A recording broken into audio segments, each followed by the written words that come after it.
All right, Matt, we're live. Episode Hello. 38 of Infosec to Insanity. Is that the name of this podcast? We still going with that name? I think so. So I'm I think it's outside. working. I'm outside today because I didn't want to be inside. I think it looks lovely. It is lovely. Yeah, the sunset over there. Can't see it. None of the viewers can see it, but it's over there. My wife's over there. She's watching television. She's got an addiction. Maybe we'll have her on the podcast and talk to her about television addiction. You did have her on. You talked about life stuff. Life stuff. We didn't talk about her television addiction. I was actually there when you guys were doing it. This episode brought to you in part by LaCroix. We would love some LaCroix. LaCroix Do you drink this? tastes too sparkly to me. It is sparkly. If I drink, I need like a soda or an energy drink. Like, give me some sugar. Right. All right. So the topic for tonight's episode is, what is it, Matt? Tell us.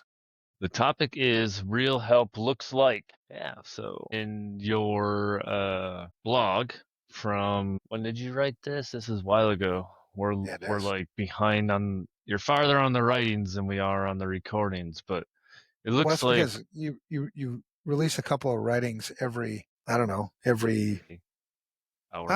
couple times a week, and then we only do the podcast recording once a week. So. Yeah. But this is number 8 of 11? Yeah, so this all came about from Mental Health Awareness Month, I guess. There was a month, May. That's almost 2 months away now. Yeah, that's crazy. We're keeping it going, though. We don't care about 1 month. It's got to go longer. Right. And mental health, mental health is a thing we got to keep an eye on all the time. And my eyes are red. Did my eyes look red to you right now? Bloodshot? They do, yeah. That's because I was in the pool. The pool's over there. You're swimming. We should do an episode from the pool. Yes, that's cool, man. Like, just prop it up on the... it'd be cool to put the camera floating in the pool. All right. And then the camera facing you as you're facing the house, so the view is on the backside, looking out. That'd be legit. Yeah, we can do that. Yes. When I come down... You've been here how many times? 4 or 5 times. Yeah, because you really don't get, like, we need to figure out a way to set it up to where you can get, like, the full kind of effect. Because it's really, really pretty. Like that sunset right now that I'm looking at, like right over there. Yeah, right in the corner there. It's amazing. It's like there's clouds. It's rainy season now, so the clouds are, it's beautiful. And you're going to see some bugs coming probably later because we have the lights on outside and some geckos on the wall. Yeah. They're not out yet. I don't see any right now, but... Oh, there's one up there. Yeah, they're coming out right now. It's time to feast. So yeah, every one of these blog posts is about, my own personal experiences and struggles. And I remind everybody on every one of these that I'm not by any means a mental health professional. But I think when you share these things that you've gone through yourself, people can pick up on it. Like, this is being transparent. It's real. And maybe it relates to you. Maybe it's something that helps you cope with something you're going through or something, have gone through in the past. We all got it. We all got mental. Well, I mean, those of us who have brains, right? I would agree that just talking about what we're going through, what our experience is, can provide value. Yeah, for sure. Oh, there's a bug that just dropped like right there, dude. This is going to get crazy. We're going to get like bugs. Like, there was an elephant beetle. Like, I don't know who was in the house at the time. We always have people here pretty much. But there was an elephant beetle, and I swear it was the size of my fist. It was huge. I was down there, I think it was the second time, there was a beetle. It was on its back underneath your chair out there, and it was like flopping around. Like, how big was it? It was probably like this big. Yeah, bugs are huge. I mean, we're in the jungle, so yeah, you're gonna get some big ass bugs. We've had like 3 scorpions in the house, a couple of tarantulas, a few snakes. Yeah, there was a big snake like a month ago. I just went to bed because it was outside. It was just right here in the patio. on this side of the glass, and Lydia was here, and she was freaking out. She's like, "What if it gets in the house?" I'm like, "It's not going to get in the house." And Juan, maintenance guy, he came and killed it in the morning. I think bled a lot. There's a lot of blood on the floor. I You mean, just locked yourself in the room and waited for him to come. yeah, pretty much. He's used to that stuff. All right, so tonight is real help looks like, and what we're going to talk about is, for me, what real help has been, in the past. There's certain things that help that work really well, and there's certain things that just don't. It makes the problem worse. And I know I have I have friends. You know, I always have friends that are struggling at various points with mental health things because I'm really transparent with my friends, and they're really transparent with me. And so some of them are in the middle of something right now. Some of them have just, kind of been through something, still kind of managing it. But there's some common themes about what helps and what doesn't. And one of my fears that when I encounter, somebody who's got a mental health thing that I've never experienced myself, I have no experience with, I get really fearful about doing anything because sometimes it's pretty fragile. You know what I mean? You don't want to say something and make it worse. So sometimes it's being silent makes it worse. I mean, sometimes you're kind of in this catch 22, like, I don't know what to do. So sometimes it's almost like you have to go seek help to give help kind of thing. Do you think that it's possible, like, at some point you like might care too much about the outcome, and at the end of the day it's still like anything that happens is still the other person's choice. So it's almost like I'm hearing you say sometimes you don't want to help or you don't know how to help, but it's almost like you're trying to put pressure on yourself at that point. Yeah. Well, have you ever found like you've tried to help friends through mental health issues, I assume? A little bit. I'm a little bit not as seasoned as yourself. That's just because I'm old, dude. It's nothing special. I just said seasoned, man. I'm trying to be nice. Fat. Speaking of fat, I just went to the doctor yesterday. And I have a thing in Mexico is there's not really a lot of political correctness or, that passive aggressive thing. He was So my like, "You doctor, look no, so my doctor just came straight out and said, "You're fat." I'm like, that's awesome. Like, what should I do thanks about it? for being polite." Yeah. It was an interesting conversation. I'll tell you more about that All right. offline. All right. So before we get going, let's do the what the fuck happened this week. Right. What the fuck did happen? What the fuck happened this week? So my first one is Intel broker. Oh, I did not. I missed that one. Intel broker busted $25 million data heist. So Kai West, aka Intel broker, has been charged in the United States for leading the boys, quote unquote. A 32-member hacker crew, they stole data from over 40 companies, netting $25 million in damages and attempting to sell it for roughly $2 million on the dark web. Allegedly, behind the breaches behind breaches at Europol, Cisco, and Apple. Extradition from France is in motion. He faces a 20-year prison term. That's crazy. So they're just saying one person then? Well, this was the leader, one of the leaders. And it looks like they're tying it back to breach forms then. So for people that are like entering the industry and stuff that hear all this craziness about like the dark web and all that stuff, like breach forms is on the regular internet. On the Like internet webs. you don't have to be on the dark web. Like a lot of the stuff just happens normal, right? Right. Yeah. Well, and I mean, you've got the internet, Yes. and on the internet is the web, the normal Yes. web, which is indexed, the things that you use every day. Dictionary of the internet. Right. And then there's an unindexed version of the web, which isn't the dark web. I don't know what they call that anymore. I can't remember. Deep web, I think they Deep call it web. now. Yeah. All right. And then the dark web is, another segment of the internet that's been sort of blocked off and segmented out. I That's, try to tell usually people the that the Tor network, something like that, if you want to call it that. when I tell people at the dark web, it's really like, okay, you know how you go to Google and Google's always turned on?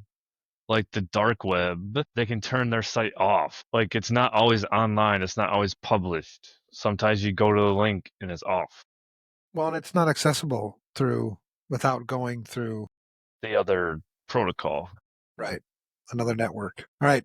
Another one, Hawaiian Airlines hit by cyber attack. A digital breach knocked out some IT systems at Hawaiian Airlines, likely ransomware. Thankfully, flights remained unaffected. The FAA is watching and fixes are underway. The lack of official communication, they actually replied via Gmail. It doesn't help their cred. But I'm kind of impressed that the fact that it knocked out some of their IT systems but affected no flight, that tells you that they've got some network segmentation, some best practices in place there to keep the sides of the business separated. Well, so I mean that's even more interesting because remember, flights were affected when the CrowdStrike thing happened. So Right. that obviously isn't segmented. So I really would be interested to see what a airline network looks like. We can look at some later if you want. Yeah, so I mean that's interesting if there's ransomware and it's not impacting flights. Is it just their website or what? Yeah, I think Guess we'll never find out. their back office systems. Well, there's more data about it if you Google it, and there'll be more that comes out over time. Chances are it affected somebody, and somebody's going to sue, and there'll be a discovery and whatever. All right, the third, Kaspersky slipped into Aussie infrastructure despite a 2017 advisory and last February's ban. Some Australian government and critical infrastructure sites were still using Kaspersky. The Department of Home Affairs, which is in Australia, flagged it as a critical failure and demanded better auditing. It didn't just slip in. Get out of here. It was advised in 2017 and it was banned last February. I remember that coming out because they're like, oh, the Kremlin's right next door. Don't use it. Okay. Right. I blocked it. What does it tell you about Australia's asset management? They don't know what they have. Obviously, if they're still finding stuff 9 years later that it's running it. I mean, to me, I don't think your asset, I mean, this is just me. Any place I've been, asset management isn't that bad. I think someone like would have recently put it on there breaking whatever rule law they had in place. But it's possible the other way. Right. Number four, Gen AI, double-edged sword in cyber. Google's Heather Adkins highlights how generative AI empowers both attackers and defenders. India is leading the pack in deploying Gen AI for cyber defense. Smart moves in a heated global cybersecurity arms race. I was interested in this one because I would never think India is leading anything with tech. But the fact that they are, according to Google, Heather Adkins, an executive at Google, India is leading the pack in deploying Gen AI for cyber defense. Well, I mean, to what you say a lot, or what I've heard a lot is, who's telling the message? It's Yeah, coming from considering Google. the source. Yep, it's coming from Google for a reason. So I would imagine they're deploying something of Google, which would mean, what is it, Mandiant, right? They're owned by Google now. So they're deploying some sort of Google security services they're selling. That would be how I would view that. Yeah. That's just me. I'm just No, a person. I agree with that, man. I do agree with that. All right, five, Iran linked cyber flurry after U.S. strikes on. We knew this was going to happen. I think we talked about it last We week did. or the week before. After U.S. strikes on Iranian nuclear sites, Iran-backed hackers launched DDoS and other cyber attacks targeting U.S. banks, super funds, and defense contractors. DHS and CISA are on alert. Meanwhile, the U.S. warns its companies to prep for more Iranian cyber threats. Makes sense. It's the state of the state. I right mean, now. what can you do? You can geo block, but that's not gonna. Everyone knows that's only like this much of the thing, but you should at least do it. Yeah, most of the work I do is from a system that's hosted in the country that I'm doing it. Seems the most logical thing Right. to do. So it That's is, not I mean, it hard. is as simple as just setting up a VPS, a virtual private server, in Seattle, and then them launching things from that. So yeah, geo blocking will be limited in its effectiveness, but if you've done a pretty good job at your normal, cyber hygiene, these aren't going to be super sophisticated attacks unless you happen to be a government entity that is a really specific target. But if you're following best practices and keeping an eye on what's going on and looking at your network traffic, hopefully running a firewall the way it's supposed to be run, ingress and egress, you'll stand a pretty good chance of it's just another day in the office. You're just seeing more data. There's not much you can do about it. You just kind of have to, I mean, Accept it. yeah, buck up and take it. But that was expected. And if you work in banking, defense contractors, something like else, I'd be interested to hear what you're seeing in our sensors. So we just deploy. Have you ever, hello, Teapot? Have you ever used Teapot before? A little teapot, short and stout. It's an open source, I guess, threat collection honeypot system. But you can set them up. They're pretty easy and set them up, sort of everywhere and emulate certain things and capture certain types of traffic. So Teapot, are you looking it up? I am.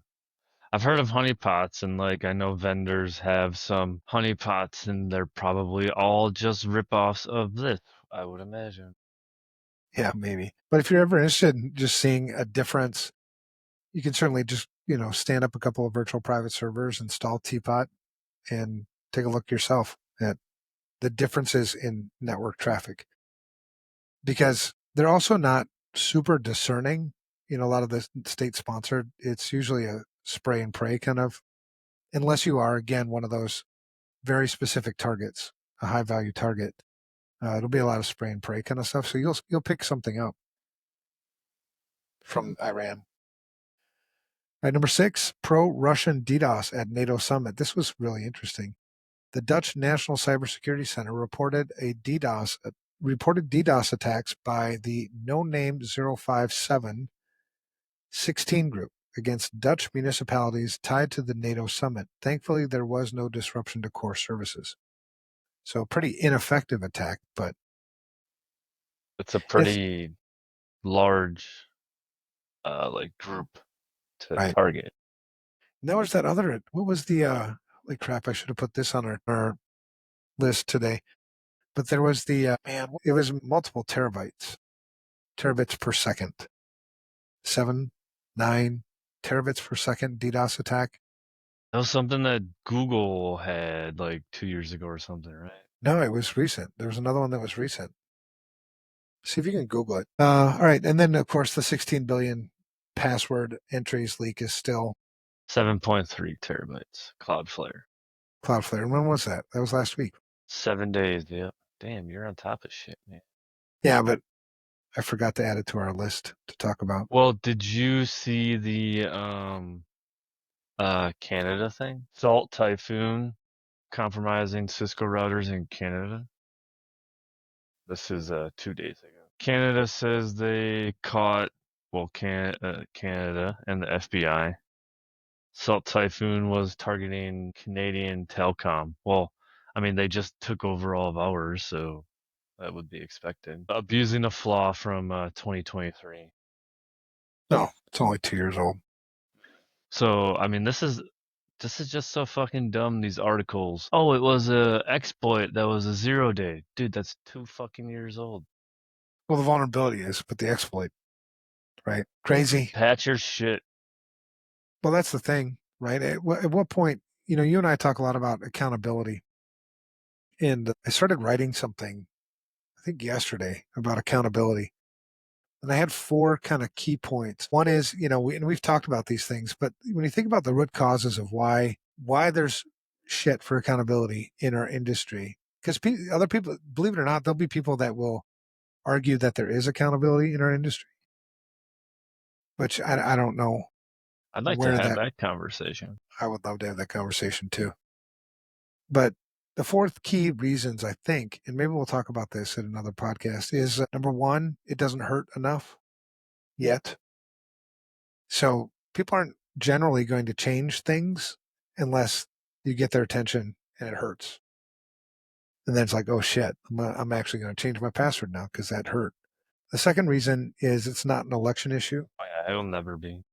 I mean, when you look at the top 10 election issues, cybersecurity is not on the list. It's not even in the top 10, which is surprising, especially when you work in this industry and you see what you see. You're like, how can this not be at least in the top 10? I mean, I'm not expecting it to be number one.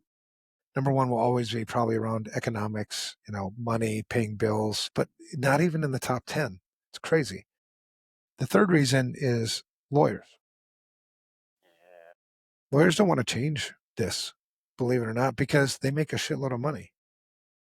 When you think about all these big data breach settlements that happen from billions of dollars, the cut for the legal team in those class action lawsuits is typically about 35%. So I would like this to continue the way it is because it's a cash train, right?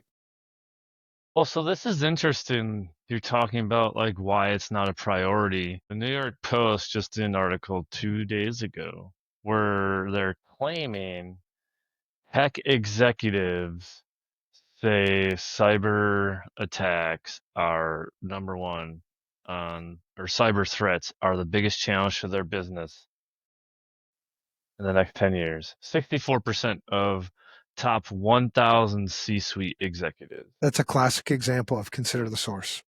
Yeah. Who sponsors the study?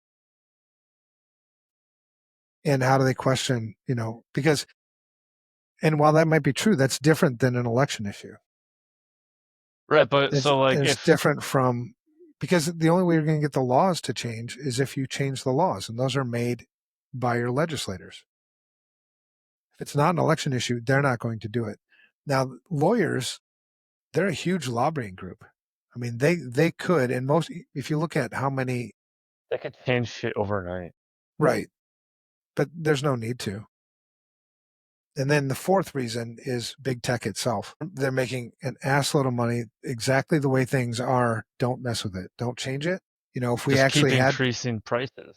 if we actually had people who used a firewall the way it was supposed to be used, you wouldn't need, you know, 3/4 of the software you have in your environment to try to stop attacks. I mean, you could. I mean, defense in depth is always nice, but you stop it at the door. So I was thinking about writing that series. Maybe I'll do that because I think when you think it through and you're like, man, why would they change it? Why would we change the status quo when most people don't care? I mean, most people, I mean, they can say they care, but most people don't care. If you did care, you would do things a lot differently. And I don't blame you for not caring because you're not suffering any consequences from it. You're just making money.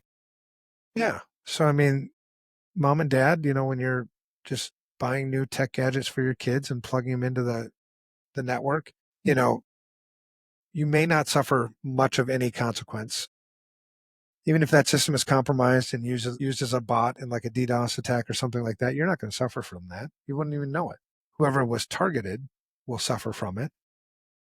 They might care or do something about it. Yeah, you're just caught up in it. Yeah. And oftentimes not even knowing it, It's crazy. Anyway. Well, yeah, we keep making more and more OT, IoT, connect fucking everything. Like each device doesn't have to do like hardly any traffic, so any possibility to identify being caught up in it is going to get smaller and smaller. Right. And so when you ask like what should be black and white answers, binary questions and answers, yes, no, like is not having an asset inventory, is that negligent? I would say yes. You would say yes. However, it's not the case. Depends on who's arguing the case.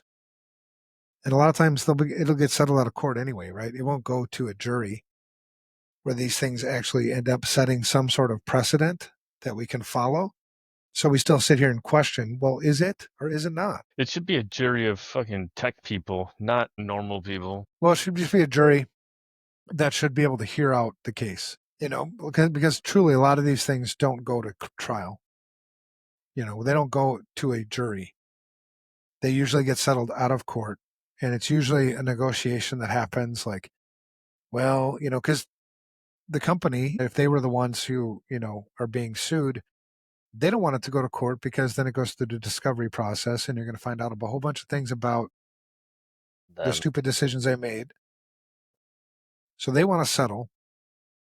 The lawyers, They on want the, quick, easy money. well, I mean, easier, right? For sure.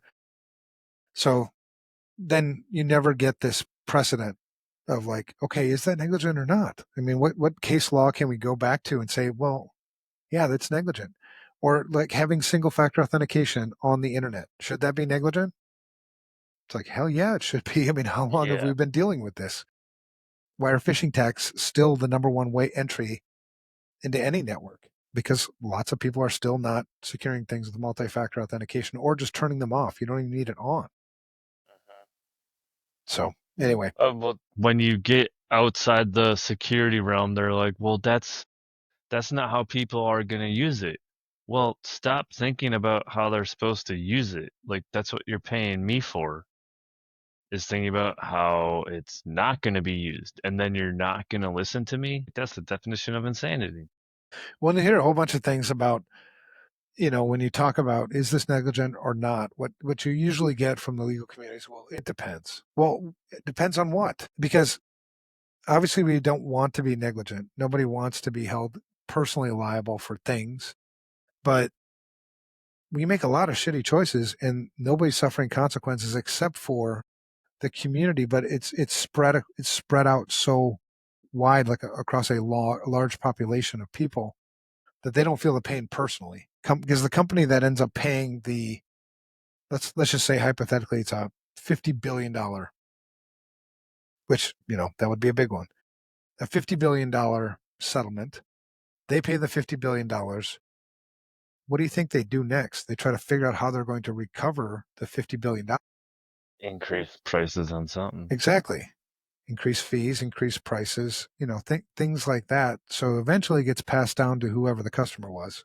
You think that's why my Netflix doubled in like the last 5 years? Well, it certainly didn't double because technology got more expensive. That's true. I mean, bandwidth is cheaper than it's ever been. Storage is cheaper than it's ever been. What things do you need to deliver streaming media to people? You need storage and bandwidth. Yeah, not much It's else. not like I got a whole bunch of new features on Netflix I didn't have before. I mean, I might have some new movies and series and things like that, but They just rotate that shit out. It's like a click and drag, probably. yeah. So yeah, they raise prices. Well, they're always going to raise prices because they have a return that they have to provide to their investors. Every investor wants things to continue to go up. The only way you can get things to continue to go up is charge more for the existing shit you have or sell new shit. Yeah, it's Netflix crazy. ain't selling new shit. Not really, no. All right. All right. Wow. Real help looks like ... So you and I have been in bad spots, I assume. I know I have. And I think of looking back at history, what's helped me get out of those things? What's made things worse for me? And we're going to talk about next week. I think it's masculinity and mental health, because we've already talked about, the strong people in your life and everything. I think we've already debunked the fact that you not seeking help isn't a sign of strength. If anything, that's a sign of weakness, because you're afraid of what people might think of you. You're afraid that, well, if I ask somebody for help, they're not going to think I'm as strong as I was. When in reality, if you go and ask for help, I think you show more strength than weakness, because you're honest with yourself. And point to one person on the planet that doesn't have mental health challenges. I'm not saying that they have mental health diagnoses, that they've got, they need treatment or something like that. I'm just saying, just struggles. There are days when it's hard. There's days when shit isn't going right, like on anything. There's days when things are going awesome everywhere, but then maybe you've got an anxiety problem. And so even though things are going great, you're not really taking it in and enjoying it because you're a little anxious about what might happen tomorrow. I mean, there's all kinds of shit that goes on in our minds, and we fool ourselves into justifying just about anything. The one thing, some of the things that don't help me, and I God bless the people that try to help, because I also have to recognize that even though what you did to try to help me didn't help, it might even made it worse. I have to recognize the fact of where you're coming from. You're trying to help me. It's coming from love. And so this isn't a condemnation of anybody who's tried to help somebody and said the wrong thing, did the wrong thing. No, it's more like tips, like things that have worked for me in the past and things that have not worked for me in the past. So tired of hearing the same advice. So I'm just going off the blog post, because it reminds me of where I was at in my mind when I wrote that. Because that's another thing for like therapy. If you want to try something therapeutic, try writing. It really, really helps. That's one of the reasons why I write as much as I do, is because it makes me process it. Whatever I'm feeling, like I got to process, I got to think about it. I got to, make sense of it. I have to explore it. And then you have to get it out, and you get it out on a piece of paper or, on a computer. And so that's one of the things And that I use for therapy. I've been resisting journaling my entire life. I can't stop now. My wife is actually going to start her own blog. I think because she's seen the benefits that I've experienced from writing my own. That's And I think she would like the same. Because when I write, I don't write for an audience. I write for me. I mean, it may sound selfish, but that's the truth. I write for me. It's my own expression of what's inside of me getting out. And if nobody likes it, I don't give a shit. That wasn't really part of the process. I'm not seeking validation, because I think that can be a double-edged sword, right? Because you start setting expectations that you're going to get a certain number of likes, a certain number of comments, a certain number of reposts of your shit. And then when you don't get it, you're like, what the fuck? Why didn't you like that stuff? I really liked that, and nobody else liked it. it's so hard not to do. But and I found that the truth It bugs. too, like, is if you write a post, LinkedIn, whatever, and then just put it out there, it seems to get more traction than if I'm checking on it every 5 minutes. But not doing that is hard because, well, it's addictive. There's a red thing, there's a button, there's a Right. like, there's a thing. So, yeah, There was a I agree. Netflix documentary. Social dilemma. Yeah. Yep, About it's a that good very one. same thing, and how you can really get tripped up in that. And I mean, because everybody, when you post something, anybody who tells you that they never check to see how many likes they have is a liar, I would agree. because everybody does. I don't, I call bullshit if you don't. I do, but it's how much value I put into it. Like, okay, I got 21 likes on this post. This other one, I got 210 likes. That's interesting. Do I care? Probably not. I mean, I think I would care more if I was trying to sell you a product, because then I'd want to know why I got 210 on this one, why only 20 on this one, because I need to do more of that one and less of this one. Right. That would be the only reason why I would care, really. The one that got 21, did I get the value that I was seeking out of it, which was getting shit off my chest? Did I get the Yeah, your break I was looking value for? isn't in who or why you're getting the feedback. Your value is doing it. Yeah. Yeah. And I think, and so that requires, I'd written a post a while back about these 6 circles. They're most of the people, by far, most of the people, I don't give a shit what they think about me. Jesus, my wife, my family, my close friends, my coworkers, my acquaintances, and everybody else. So in that everybody else bucket, I don't really give two shits, really. Unless it's a large number of people, then it's indicative of maybe I did something wrong. But it's it's in that order. So if my wife tells me, "Oh my God, what you did was the best thing ever," and then one of my friends tells me, "Dude, I hated that shit you did," I don't care. I care. I mean, I still care, but I care less. It's more, it's kind of in that order. So when, I write something, most of the people I don't know anyway, so now if I had a close friend or a wife, not a wife, my wife, uh, who had read my blog post and took exception to it, I'd be really interested in hearing that. For the most part, it's just your own expression. It's like an artist that paints a painting. I think some of the best artists didn't paint for somebody else. They did it for themselves, and they didn't get famous until they died. That wasn't why they were doing it. Anyway. Right. So this same advice thing that you said, switching back to that, Yeah. I found that pretty interesting, because I've gone through like an experience or journey on that, I suppose. Like after transitioning out of the military, going to therapy on the civilian side, they're like, you just need to get outside and exercise. You just need to stop drinking. You just need to go for a walk. It's like, fuck you. You know how hard that is? But now that I'm in like this different point, like that's exactly what you need to do. That's exactly how easy it is. It's just that advice doesn't work at that time because your mind is in a different spot. So I think part of my experience, I don't know if yours was the same, is the advice itself necessarily isn't bad. It just might not be the right time Right. for the delivery. Yeah, I agree with that because a lot of times there's what I want is somebody to just empathize with me, just understand or listen. I mean, you don't have to fucking listen. Just hear me.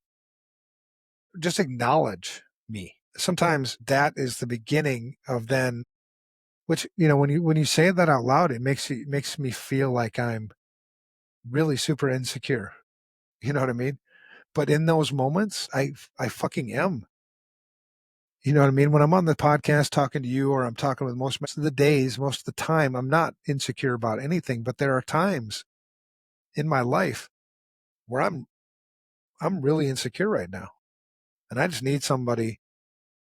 So the advice needs to come after I feel, or actually after you made me feel like you heard me, like really fucking heard me, like really took the time to understand. Even if you didn't understand, you took the time to try to understand. And then it's the way you give advice. If you want to give advice, it's the way you give it. Like, just go outside. What? It'd be more like, the empathy thing. Like, if you're coming from a space of empathy, it'd be like, I had that same problem, man. I remember that. I remember being exactly where you're at right now. And that fucking hurt really bad. And I struggled. I really struggled with it. But, what I really found that helped me out somehow was walking, going outside. If the advice comes from that's a lot different. Connection, right? Yeah. And that's Yeah, for where like sure. finding the right therapist is important, and which sucks because my therapist is leaving. Well, but you'll find another one because I always put it on myself anyway. Like, my wife would never know this if I didn't share it. My friends would never know this if I didn't share it. That's part of that transparency thing. Like, I can't just expect people just to know what works for me and what doesn't work for me if I've never told them. Like, I remember, John Kittleson, he came down. I told you the story probably, but he was down here, I don't know how long ago that was, but we sat down for breakfast and we're both sitting there, and I look over at him and I go, man, I don't like you. And he's like, what? I mean, what? I'm like, oh shit. No, hold on. Let me rephrase that. One, if I don't like you, that's not your problem. You can't own that, right? If I don't like you, that's my problem. That's not your problem. And number two, let me tell you let me elaborate on this not liking you thing. There's things about you I don't like. And here's what I was thinking when I just said what I said. And I explained it. And it was like, because one of the things I don't like that he was doing all the time, he did this all the time, was he never didn't have an answer for something. He always had a fucking answer. And when I was working on something, he'd be like, "Oh, have you tried this? Have you tried that?" It's like, fuck you. You know what I mean? I didn't ask for your help. Like while I'm like putting something together, hey, what are you doing? No, I'm putting together this thing. Oh, have you tried this? I'm like, step off, man.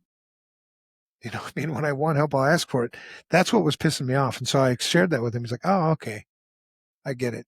But if I hadn't shared that, and since then, he doesn't do that to me, and it certainly helped our relationship. It seems like something insignificant, right? But if That you just, sounds a lot like your number 4. What help looks like is setting boundaries. yes, yes, absolutely. Yeah, let's go through this list. So what doesn't work for me? I'll say it for me because I know there are people that might be listening to this or might listen to this, even you, Matt, that would disagree. Totally cool, man. I mean, what the point of this whole thing is what works for you and what doesn't work for you. And maybe, when you're trying to help somebody else, that maybe you can use this list as kind of a guide. I don't know.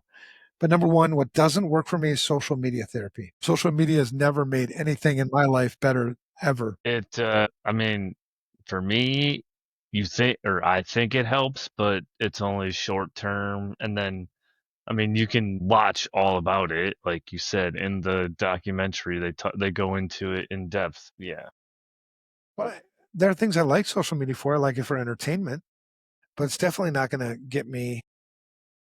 out It's not of a going to get me phone. right. No, no, for sure.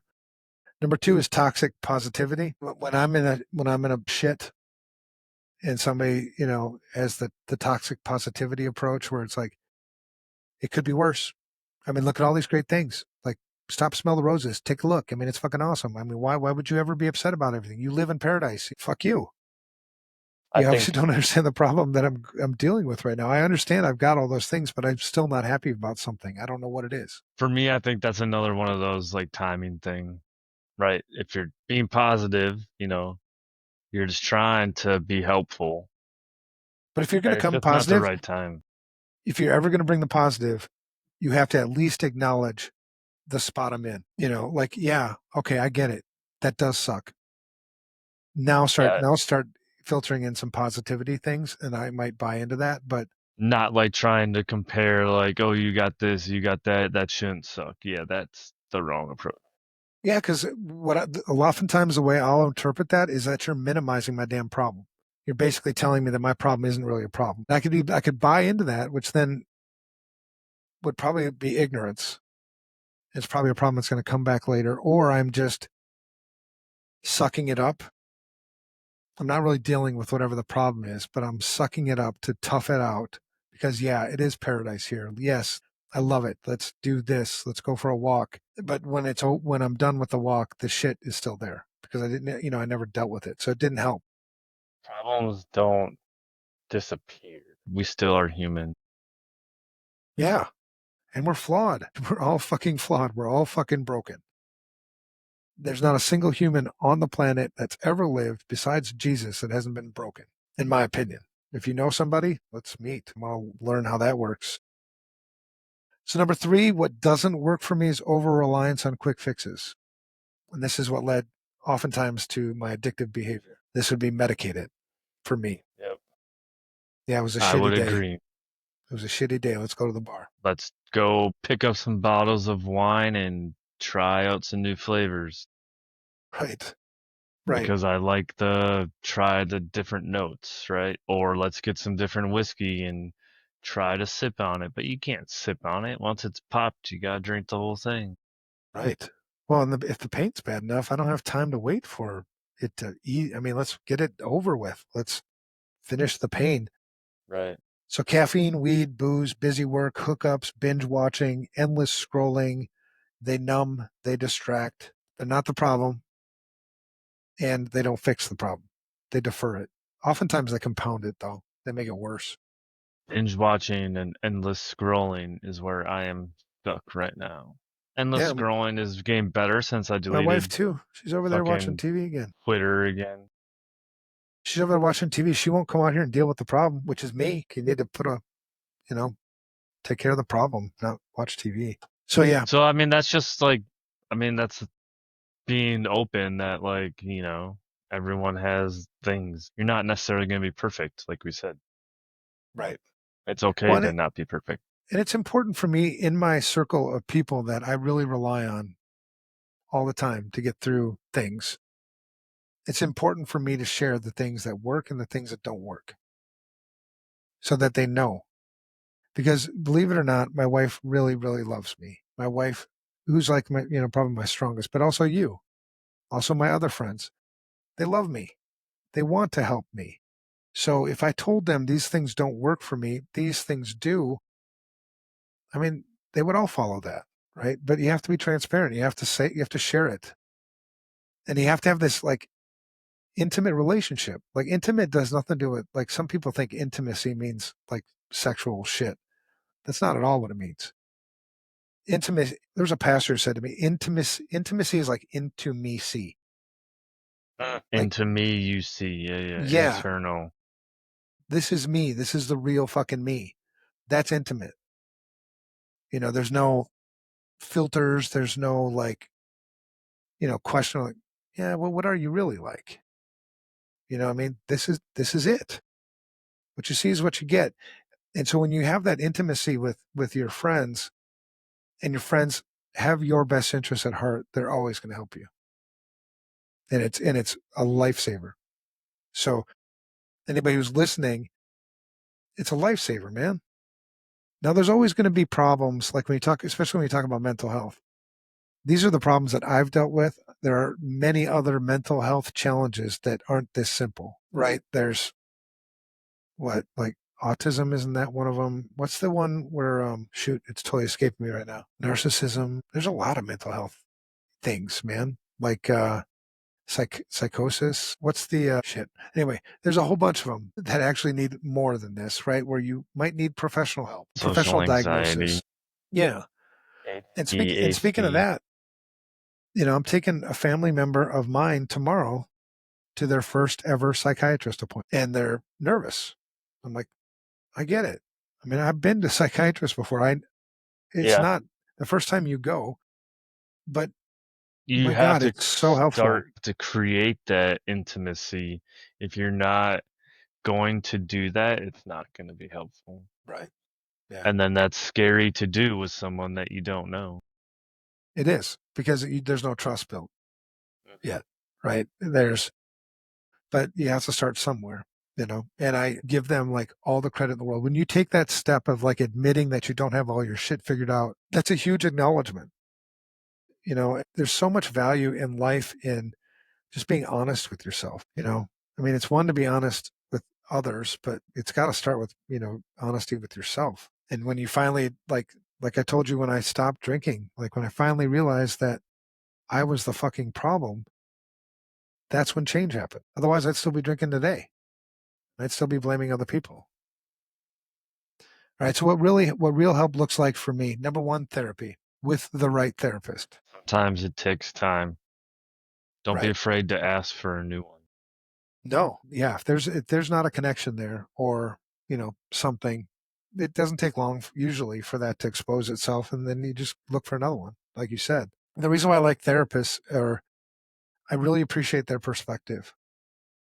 Even, even though I've got a really strong support group of friends and family, the friends and family are usually in the shit with me. And when you go to a therapist, it's like a whole nother perspective. It's like the forest from the trees thing or whatever the hell that is Mhm. when you're not in the shit. And it's also usually very objective.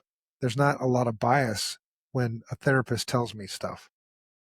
Whereas, my wife, family member, friend, there's some kind of bias and it's not overt, but it's kind of a hidden bias. They want something from this outcome as well. It's not a bad thing. I mean, we all have biases, but the therapist has much less of a bias for me. I would agree. Number two, medication. And I put on here if you need it. This goes back to that self honesty thing. I've had ADHD all my life, and I've had medication for it all my life. That doesn't mean I take the medication every day, right? I take Ritalin. That's the medication I take, and I take it maybe 2 times a week. Where but there are times when I need it more. And there's times when I need it less.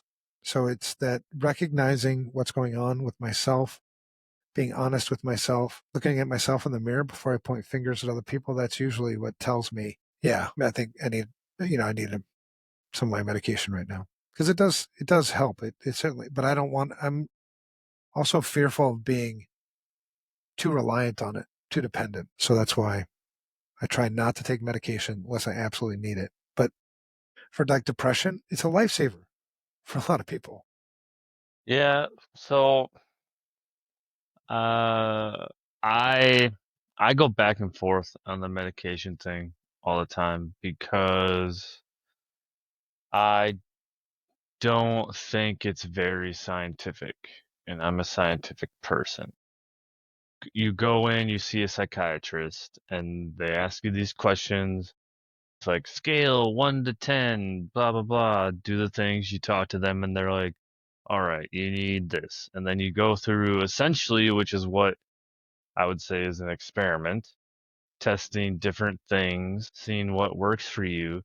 But the whole time, like you said, that it's talking about balancing your brain chemistry. Show me the mental scan, the thing that shows that my brain is not whatever, that I need more SSRI or NSSRI, but they can't do that. So it's really like a leap of faith, and as long as it's working to your point. So like I take medication, I take bupropion, but I'm not fully convinced that I need it because of the lack of science, I guess. Well, and for me, the science is me. I mean, I know, You can feel it's working or not, I suppose. yeah, yeah, I can, because there are days when things are just, I'm not hitting. I mean, I'm missing continually on, because Oh, the piston's when just not going. no, like when we talked about ADHD, the world was not built for people with ADHD. But a lot of times I can adjust, not fully. It's like it's work, right? But I can function in it. But then there are other days when I can't find it. I can't find the rhythm. I can't find the function. And so usually and I've got it down now for me personally, down to a science. It's 30 milligrams of Ritalin. And that gets me usually, because it usually happens about 10 a.m. in the morning. That's when it finally hits that I recognize that, fuck, it ain't working right now. And then Ritalin for 30 milligrams, and that gets me through the rest of the day. Or if there's a 40 milligram time release, that would be better. But that's hard to get time release here. So that's what works, and that's that's been the thing for years now. So I have no interest in changing it. Because there's occasionally times when doctors or others are like, "Well, have you tried this?" No, I'm cool, man. I got it dialed in right now. I don't want to change it. Right. You got your engine tuned, man. Yeah. So that's how I use medication. It's just the engine's off a little bit. Need to Maybe tweak I'm some just too things. skeptical about the American healthcare system where they don't really fix anything. Right. Why? And it helps that I was diagnosed with ADHD when I was like Early. 5. So there's been a long time to figure out the right way to manage it. Not to say that, because I also don't know, like you, man, I don't know all the side effects and everything else of Ritalin and what else it does to me. I'm sure there's something, because I don't trust humans well enough to know that they Right. get this shit straight. So you do the best you can with what you got. Number 3, uh, people who don't need me to perform helps. That's where a therapist comes in handy again. There's no dependence on me to get straight and help you. I don't have to perform anything. There's no pressure there. It's just, okay, gloves are off. This is it.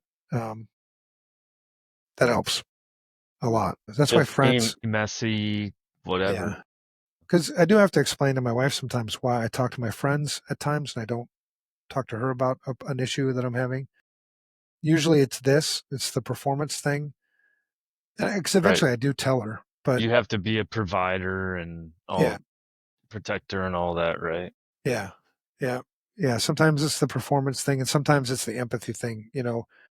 If I were to share with her certain issues and struggles that I have in my profession, she cares, but she can't empathize. So she can't put herself into my shoes on those things. So, that's another reason. All right, number 4, boundaries, like your life depends on it, because it might. And I suck at this one. But every time I find myself here, I can go back to it and remind myself, yeah, there's another, you fucked up again on that one. But setting those boundaries, protecting my time, protecting my energy, protecting my peace, that's critical for mental health, especially an ADHD person. My God, because we love chaos. I fucking love chaos. I'm not afraid to admit it. The problem is you do the chaos thing, the other parts of my human body will pay the price for it. I'll burn out. Yeah. I'll It's burn like out. another I'll die. addiction, the dopamine But from it's really being. not. I mean, it's an addiction. It's like it's just the home for my brain is chaos. And so without even knowing it, shit, I'm exhausted now. I can't wake up. I can't, you know what I mean? I lost all energy and motivation. And that's, it hits you pretty fast. But that's another, it's usually the failure. The burnout is usually a failure of my boundaries. I set the boundaries, but I didn't follow through. I didn't enforce them or something. Or I didn't tell somebody about the boundaries and they didn't know. I mean, it always comes, most of this shit for me and in my opinion comes back to me. I could have done a better job of managing this. I don't point fingers at other people for this stuff. Number 5, movement, not punishment. Not like hitting the gym. This job is sedentary. We sit a A lot, lot. and you know that doesn't help. Your body That was meant to move. good thing about, I mean, the watch tells me to stand up every hour at least. I mean, that's pretty helpful. I would forget. Yeah, the doctor yesterday, after she told me I was fat, then she went and talked about high blood pressure, and I've got like borderline high blood pressure, so for that I'm supposed to be taking losartan. And she's like, "Have you been taking your losartan?" I'm like, "No." And she then proceeded to tell me about what's going to happen to me when I get a stroke, like in detail. Scare tactics. I'm like, "Are you shitting me? Is this really?" She's like, "Yeah, that's why you take. That's why I'm like, "Okay, fuck, I'll take the losartan then." But then she also said, "So tell me about your job." And I'm like, "Well, I mean, information security. You work in front of a computer a lot." She's like, "Oh." I'm like, "What does that mean?" "That's not good." I'm like, "Well, I'm 54 fucking years old. Do you want me to change careers now? I mean, should I start a construction career? I mean, I don't know what the fuck I'm supposed to do about this." And she's like, "No, no, no. You're supposed to walk more. You know, no more than sit. If you can get into the habit of no more than 30 minutes straight of sit time, break it up every 30 minutes. Even if you set an alarm every 30 minutes, get up. That's not possible. Even if it's get up and go get a cup of coffee or get up and go take a piss or get up and go That's why I do try something." to drink a lot of water. But you do walk your dogs and shit. You're always moving, man.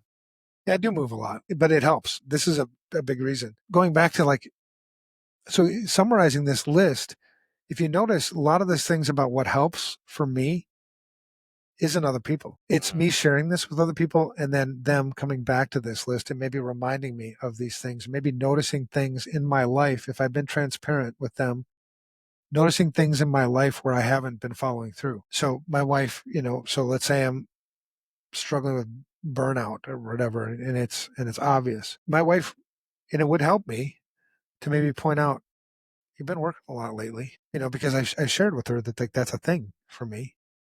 You know what I mean? So anyway, movement, not punishment. 6, there are times just silence. This is a trigger for me for anxiety, stillness and silence. It's really good for me. I know it.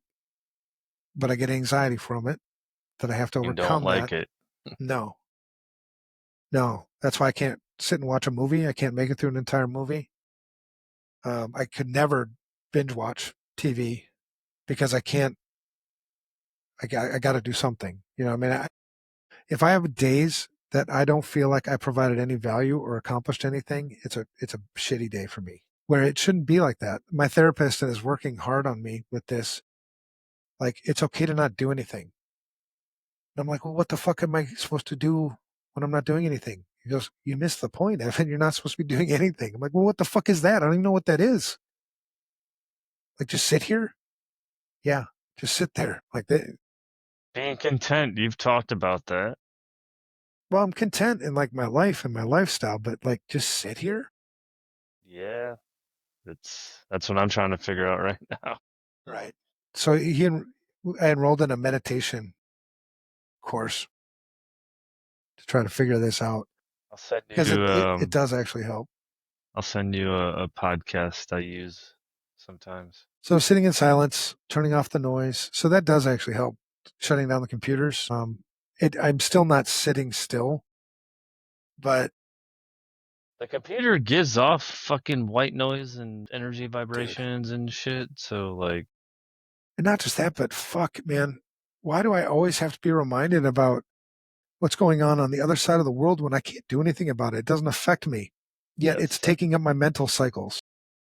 that And is what I another should be thing. focusing on is picking up the dog shit, giving my wife a hug, making sure I ate a meal today. You know what I mean? It's call a friend, see how they're doing. But man, we get bombarded by the news cycles, the social media shit all the time. Holy fuck. You got to turn that off. You have to. And Yeah, man. if you can't turn it off, I mean, yeah, maybe I just have to be deliberate about it, you know? Because, yeah, anyway. So the stillness and silence, if I can figure it out, I'm trying to figure it out. And I know that it does help because when I have found it at times, it has helped me tremendously. But so, and another thing, with my wife, sometimes she'll just leave me alone. She doesn't have to fix me. Sometimes what I need is just be left alone, you know, check up on me every once in a while. Maybe that. But anyway, bonus other stuff that it's helped me writing shit down, laughing with people who get it, joking about it. That's how I deal with a lot of really uncomfortable situations. I'll make a joke about it. That's a protection mechanism. Turning off notifications, absolutely. I've started ignoring email altogether, like altogether. It's ballsy, but I like it. Can't, yeah, Well, imagine just from what you said about your inbox, you can't keep up. So fuck it, delete, right. start over. Well, and thankfully, the people that really, really do need me, they know how to get a hold of me. Outside of that, so turning off notifications, doing one thing instead of 50, that's really hard for an ADHD person. But when I do it, it's super awesome. Like today, for instance, I decided I'm not going to do anything else except for code. That's all I did, and I focused.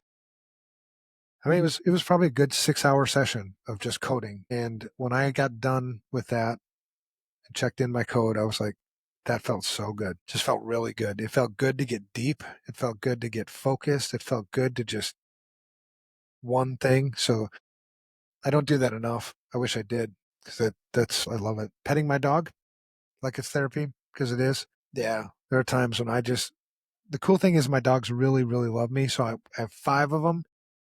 And now after like tough days, I'll just sit, sit on the couch and they all attack me.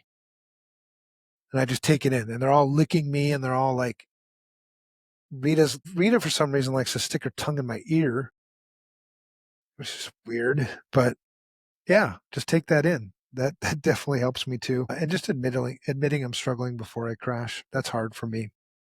But anyway, those are the things, and that's what I wrote in the blog post. All right. And what Do I you have any truth bombs? truth bombs? What do you mean? What's something true about this real help that no one wants to say? If you haven't said it already, anything else lingering from what you wrote? Did this bring up anything else now that we're revisiting it? No, well, there are times when, yeah, I don't know. It seems there are times when I don't know anything. I mean, I don't know. I don't know I'm just at a loss for everything, kind of thing. And I just sit. I mean, maybe that's the stillness and silence thing because it's more not because I'm deliberately trying to be still and silence. It's because I'm paralyzed. I don't know if you've ever been there before, where it's just, I have no motivation to do anything. I have 50 things on my list. I don't know which one I'm supposed to do. I don't know which one I want to do. So I just get overwhelmed and I just sit there. Don't even want to get out of bed. I've had that before. Yeah. How about you? I don't have anything else. I think for me, the biggest thing with this is it's not the same for everybody.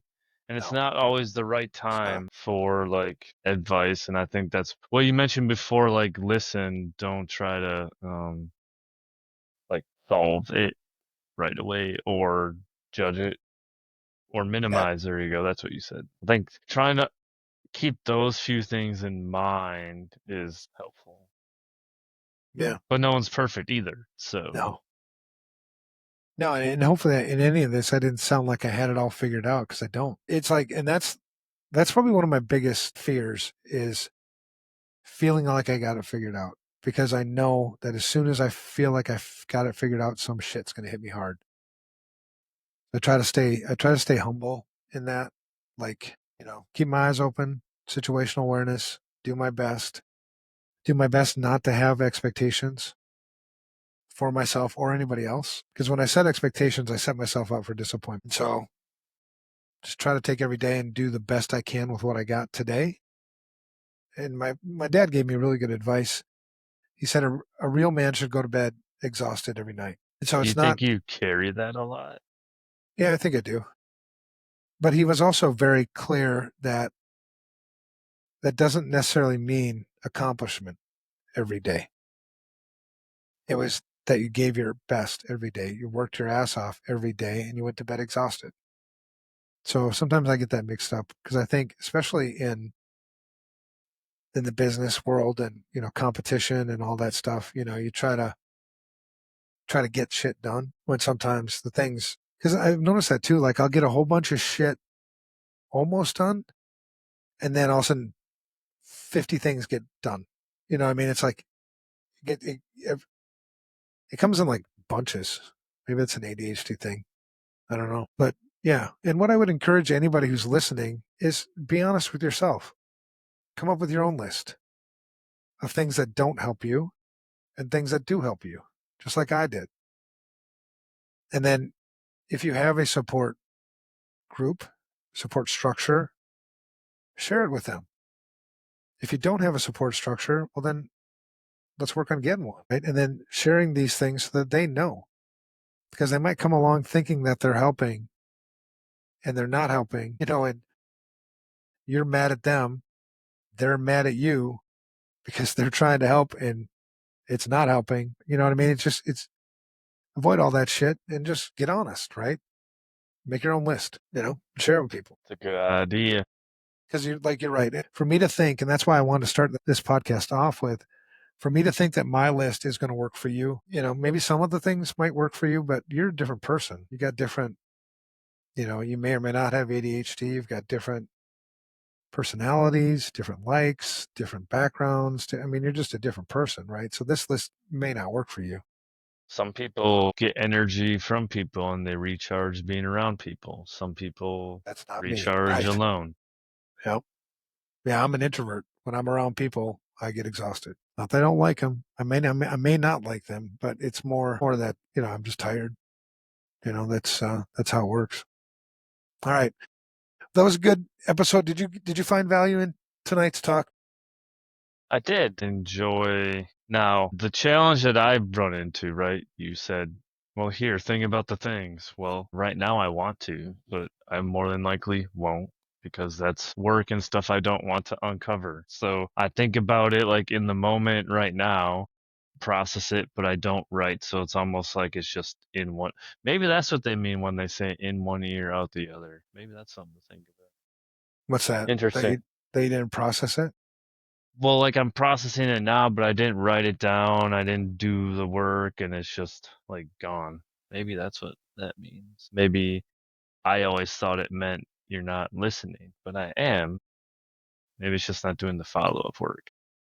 Yeah. Well, it's a maturing process, man. I mean, you learn shit as you go.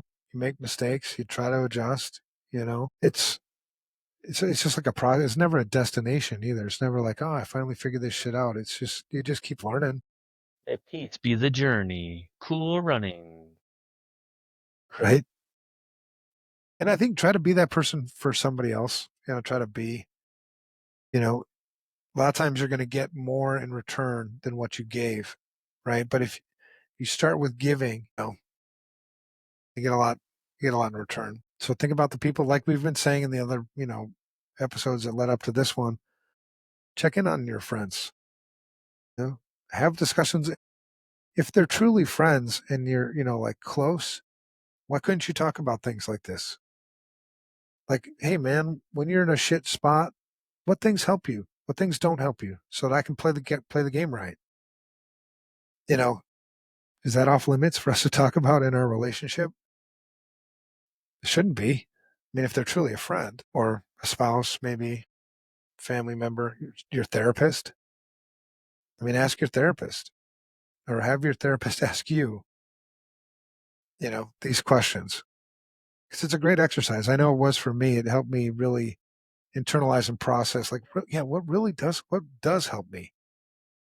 I don't think I fucking told anybody this before. It's a good process.